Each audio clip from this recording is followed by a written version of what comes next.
Hey folks, it's Maxie here and welcome to another TEW2020 video. You join us today as we continue our run to Final Resolution.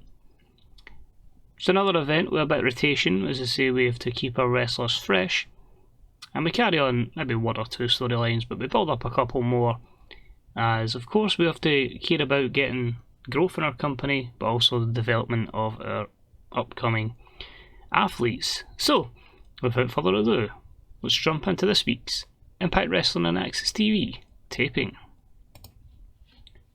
It's 14 segments on the show, and we start off with Cash Wheeler and Dax Harwood in the ring, and they are basically mocking and laughing at the fact that they beat down Matt Hardy last week. This obviously gets the attention of Jeff Hardy, who tries to run out, but we see falling behind is a hobbling Matt Hardy, who's kind of just like, no, come on Jeff, you know, there's a time and a place for this, just wait till we're both fully fit. Jeff comes out with a new catchphrase, something to do with the creatures of the night and how he's just going to destroy Wheeler and Harwood, and he says, you know what, I will wait till my brother's fully healthy, but I want to challenge you two guys to a match-up, Final Resolution, and a match-up that Matt and Jeff need no introduction to, but maybe they do in Impact Wrestling. Tables, ladders and chairs, Full Metal Mayhem. Jeff has frozen the challenge up to FTR. Matt Hardy's shocked. FTR just laugh because they know, will Matt Hardy even be ready for that matchup? But a solid 64 promo opens the show as we continue the feud between FTR and the Hardys. Next up, I decided to give the Young Bucks an enhancement matchup. They defeat the team of the Decay, of course Crazy Steve and Pavel Kirkin, and they win in 8:34 when Nick Jackson pinned Pavel Kirkin with a 450 splash. A 60, I think that's pretty good considering where Kirkin and Crazy Steve are in terms of overness. Obviously you get the great chemistry for the Young Bucks, and Nick Jackson shone in this match, so pretty damn good opener. All things considered, after the matchup, they're not celebrating a victory, it's just another beatdown. Crazy Steve gets up, Pavel Kirkin gets up, and they are both greeted with a party of super kicks. Super kick party and a BTE trigger sends Crazy Steve and Pavel Kirkin back to the mat. 36. Next up, with a decent matchup that saw Hiroyo Matsumoto, I'll get that pronunciation right at one point, defeating Thea Trinidad in 8:19 with a Liger Bomb. A 45 here. I think I made this storytelling, did I? Nope, regular. Next one, storytelling. But it's a case of getting Matsumoto more over with a US audience and Thea Trinidad doing the job in a 45 rated matchup. Next up with this matchup, Matt Riddle gaining some positive momentum as he defeats Caleb Conley in 7:51 with, I'll just say the Broton by pinfall. 52 again, Caleb's not the most over, so again it's just a simple, easy victory for Matt Riddle to gain some momentum. He then cuts a promo after the matchup and he just goes, bro, I beat Ken Shamrock, but hey, if the man wants to go again, I'll go to war with him again. You just name a stipulation, bro, and I'll be ready to take you on in that matchup. So a 51 gives us more opportunity to build to that match at Final Resolution. Next up, we have the matchup between Josh Alexander and Johnny Dango. Josh Alexander winning a decent matchup, pinning Johnny Dango in 8:02 with a TKO. Great chemistry between the two, which raised the matchup, although this was with Josh off his game. But I think a 48 is not too bad when considering their overness, and it shows that Josh Alexander will not be stopped despite that loss to All Eagle Ethan Page at Turning Point.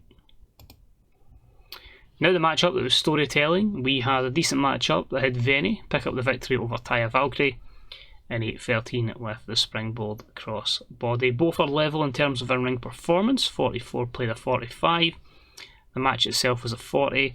This is because we obviously have the penalties for it being the storytelling matchup, and Taya was a bit reluctant to put Venny over, so we had to keep her looking strong, but I feel Venny can be one of the many good athletes within our Knockouts division. We then had a good matchup that saw Eddie Edwards pick up the win over Evil Uno in 10:13 with a cross-legged Fisherman's Buster. A 57 here, obviously Evil Uno has been left with the departure of Stu Grayson, so he is now a singles athlete.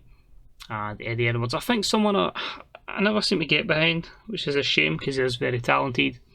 So a victory here will put him on the right path, and a very good 57. Eddie cuts some words after the matchup, and he talks about the attitude of All Eagle Ethan Page, and he just says he would love nothing more than to shut his mouth up. So that was a 46 for the promo of Eddie Edwards calling out All Eagle Ethan Page. We then had a matchup that had good heat and decent wrestling, which saw Ronda Rousey defeat Killer Kelly in 6-17 by pinfall. A 61, not bad, because there's quite a few things to take into consideration here. Killer Kelly only gets a 24, so obviously her popularity. The lack of psychology would certainly take it down a few points, so that's going to be a problem with Ronda matches. We may need her out of opponents that can carry the match up, but Ronda's still shone. So I think if you put her in with someone like a Jordan Grace, which obviously is the aim, that should definitely see us into the 70s. So Ronda, Jordan, might main event, final resolution. It's tempting. But 61, still very happy. Killer Kelly's got a gimmick that's getting stale. We can fix that at any time. Moose just really brags about still being television champion. Just got to give him a wee promo every week just to get him some television time, some spotlight, and just to get people to get sick of him. It's just like basking in like a kind of, let's just say like an MVP type lounge, you know, he's got all the champagne and all that, he's celebrating, he thinks he's the man. 59 for that. TJP is in our main event, God, we're at our main event already, and he says it's good that he's finally getting an opportunity to show how good he is. He wants to shut up Ace Austin and show that he could be a potential contender for the World Championship down the line. That was a 45, and our main event matchup was good. It was Ace Austin defeating TJP in 14:08 with the fold. A 59 is a bit disappointing. Ace Austin off his game. I felt like putting these two in a steal the show matchup in the main event could possibly see us into the mid 60s, but a 59 is all it is. But yeah, just keeping Ace Austin, and Phoenix apart for a little bit before the rematch at the pay-per-view.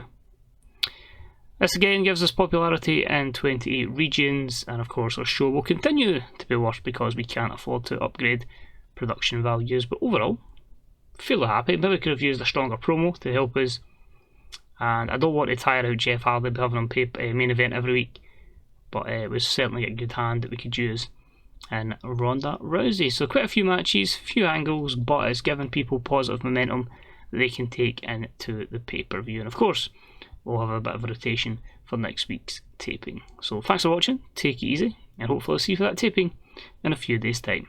Bye bye.